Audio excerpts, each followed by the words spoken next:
After the global shutdown in the early part of 2020, US e-commerce saw 10 years worth of growth in just 3 months. And as many economists predicted, consumers' buying habits have stuck.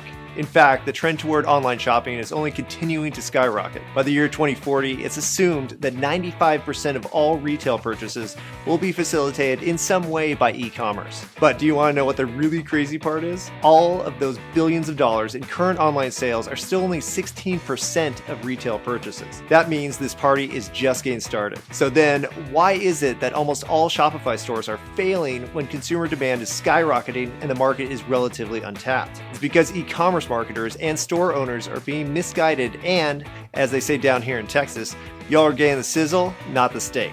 The truth is, success in the e-commerce world doesn't come from trying to push a winning product. It comes from applying a winning process.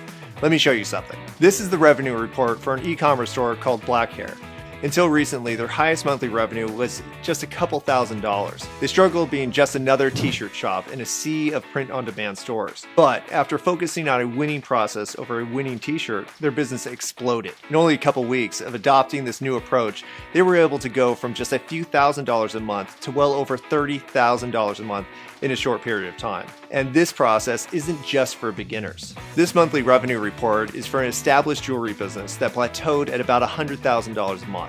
I know that sounds like a lot, but their margins were paper thin and the owners were exhausted. Yes, they had high sales volume, but their conversions were low, traffic costs were high, and they had no time for follow-up, so everything was focused on front-end sales. It was more like running a hamster wheel rather than running a successful store. After focusing on a winning process, they were able to increase margins, increase customer LTV, lower new customer acquisition, and as a result, were able to scale to over $300,000 a month, plus do it with less stress and anxiety.